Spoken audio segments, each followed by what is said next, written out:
और अगर दोबारा लॉकडाउन लगता है तो फिर मैं समझ सकता हूँ कि 8 से 10 साल लगेंगे हमें उस पर्टिकुलर फील्ड से वो लॉस रिकवर करने के लिए, वो भी अगर सब कुछ फेवरेबल रहता है तो।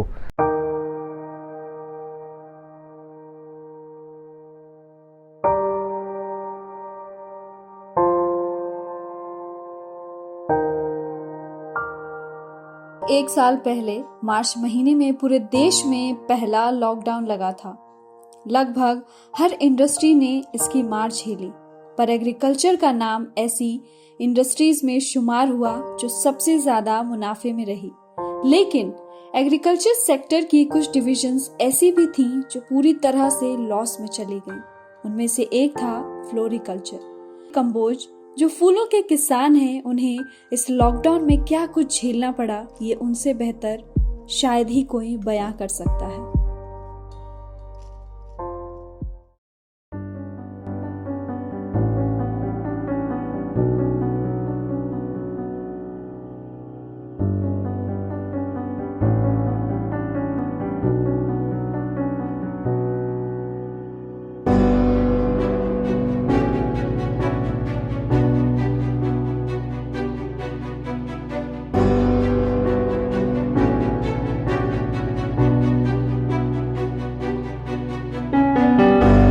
अगर आप सारे बिजनेस की लिस्ट बनाएंगे, एग्रीकल्चर की भी और इंडस्ट्री की भी, तो जो वर्स्ट कंडीशन सबसे ज़्यादा जिसको नुकसान हुआ है, शायद उसमें टॉप पे फ्लोरिकल्चर है।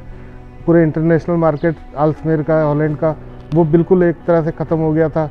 और उसके अलावा एग्रीकल्चर सेक्टर में सारे सेक्टर को, पोल्ट्री को शुरू में नुकसान हुआ, बाद में वो बैकअप हो गया, काफ़ी उसमें सही हो गया। डेयरी को नुकसान नहीं हुआ, पारंपरिक की जो खेती है, धान गन्ना गेहूँ खेती की, इसमें नहीं हुआ। लेकिन फ्लावर्स को जो नुकसान हुआ है वो ऑलमोस्ट सबसे ज़्यादा, पूरे हर एक इंडस्ट्री में सबसे ज़्यादा टॉप पे, क्योंकि हमें प्रोडक्शन भी करना है और फेंकना है। तो इंडस्ट्री तो शट डाउन कर सकती है, कल से प्रोडक्शन बंद कर देंगे तो प्रोडक्शन कॉस्ट उनकी बच जाएगी, लेकिन हमें तो प्रोडक्शन भी करना है, प्लांट को संभाल के रखना है, फ्लावर प्रोड्यूस करना है और उसको वेस्ट में फेंकना है। ये मजबूरी, अगर हम ऐसा नहीं करते तो हमारा पूरा इंफ्रास्ट्रक्चर ही हिल जाएगा। हमारे पेरिनियल प्लांट है, एक बार प्लांटिंग के बाद 4 साल 5 साल वो प्लांट चलता है। अगर हम उनकी देखरेख नहीं करेंगे, उनके पेस्टिसाइड का स्प्रे है या निराई गुड़ाई है, पानी है, ये सब नहीं करेंगे, मेंटेनेंस नहीं करेंगे, तो हमारा तो मेन जो इंफ्रास्ट्रक्चर है वही ख़त्म हो जाएगा। तो हमें तो डेली प्रोडक्शन भी करना है और उसको फेंकना है।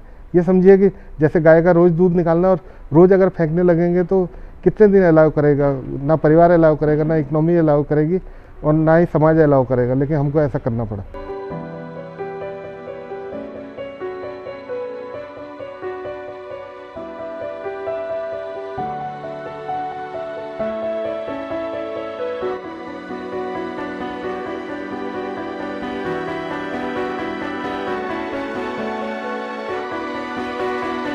नुकसान तो उद्यान विभाग तीनों लॉकडाउन में आया एस्टिमेट करने के लिए। फर्स्ट टाइम उन्होंने 25-26 लाख का नुकसान एस्टिमेट किया, सेकंड लॉकडाउन के बाद 35-40 लाख में पहुंचे, थर्ड लॉकडाउन में करीब 54 लाख का एस्टिमेट किया, और उसके बाद हम लोगों ने मना कर दिया कि अब आप मत आइएगा, नुकसान तो होता रहेगा, लेकिन रोज़ रोज़ रिमाइंड कराएंगे तो फिर ठीक नहीं है। ऐसी सिचुएशन में हमको एक जो हमारा शुरू से सिद्धांत है, हमारी 4 जगह यूनिट है आज, लेकिन लॉकडाउन में 3 जगह यूनिट थी और चौथी जगह शॉप थी नैनीताल में, फ्लावर की, कट फ्लावर की शॉप है, वो तो लॉकडाउन में बंद थी। लेकिन तीनों यूनिट पे, जहाँ यूनिट है उसी जगह के लोकल लोगों को ही रोज़गार दिया हुआ था। तो उसमें पहाड़ वाली यूनिट पे भी, पर्वतीय क्षेत्र में जो है, उसमें भी कोई दिक्कत नहीं आई, क्योंकि वहीं के लोग उसे मेंटेन कर रहे थे, प्लांट को फ्लावर प्रोडक्शन कर रहे थे और फेंक रहे थे। जो तराई में है, उधम सिंह नगर में, बाजपुर के पास, वहाँ पे भी वहीं के लोकल एम्प्लॉय थे, वो लोग भी मैनेज कर रहे थे। थोड़ी बहुत दिक्कत इस साइड पे आई, क्योंकि यहाँ से 10-12 किलोमीटर से कुछ लेडीज़ ट्रैवल करके आती थी बाई बस, आधा स्टाफ, करीब 14-15 में से 5-6 स्टाफ। तो हमने जैसे 3rd ईयर या 4th ईयर के प्लांट थे, जिनको हमने 1 साल और प्रोडक्शन लेके उनको हटाना था, उनको हमने उन पॉली हाउसों को ही लॉकडाउन कर दिया, आधा एरिया। और फिर जब लॉकडाउन खुला तो उनमें फिर क्रॉप चेंज करनी पड़ी, क्योंकि आधे एम्प्लॉय से आप पूरे पॉली हाउस को मेंटेन नहीं कर सकते। और तो जो पुराने प्लांट थे, जो हमें 1-2 साल और प्रोडक्शन देते, वो फिर हमने उनको लॉकडाउन कर दिया, उनको हटा दिया। हाँ, जो मेरी पर्वतीय यूनिट है वहाँ पे 4 लेडीज़ और एक जेंट्स है।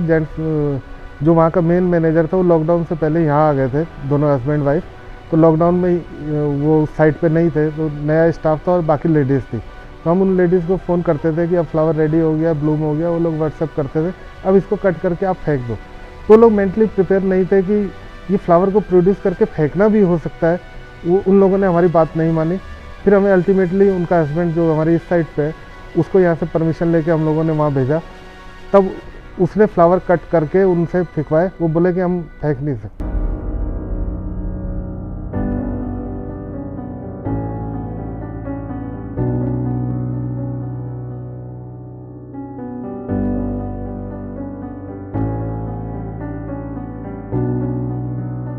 देखिए, जब लॉकडाउन धीरे धीरे हटने लगा तो हम लोगों ने ये सोचा कि एक पर्टिकुलर यूनिट जो है या एक पर्टिकुलर फील्ड 1 एकड़ या 2 एकड़, अगर उसका लॉस हम उसी से रिकवर करना चाहेंगे तो हमारे, क्योंकि मैं CAG हूँ, एग्रीकल्चर इकोनॉमिक्स से हूँ, तो मैं समझ सकता हूँ कि 8 से 10 साल लगेंगे हमें उस पर्टिकुलर फील्ड से वो लॉस रिकवर करने के लिए, वो भी अगर सब कुछ फेवरेबल रहता है तो।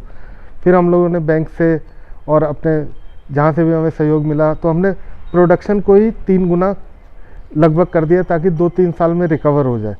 और अगर दोबारा लॉकडाउन लगता है तो फिर क्या होगा ये तो अभी नहीं बता सकते, लेकिन अगर लॉकडाउन नहीं लगता है तो 2-3 साल में रिकवर कर जाएंगे। और उसका एक कारण ये भी है कि लगभग 30% to 40% यूनिट लॉकडाउन के बाद दोबारा रीओपन नहीं हुई है फ्लावर प्रोडक्शन की। वो लोगों ने दोबारा शुरू नहीं किया क्योंकि इतने हैवी लॉस के बाद उनका कॉन्शियस या उनकी इकोनॉमी अलाउ नहीं की, या उनके पास अदर कुछ था करने के लिए बिजनेस। लेकिन हमारे पास तो केवल एक ही बिज़नेस था, फ्लावर का ही, क्योंकि शॉप है तो फ्लावर की, जितना फील्ड है उसमें भी फ्लावर है। तो हमने तो अपना प्रोडक्शन का स्केल वो लगभग 3 टाइम्स कर दिया।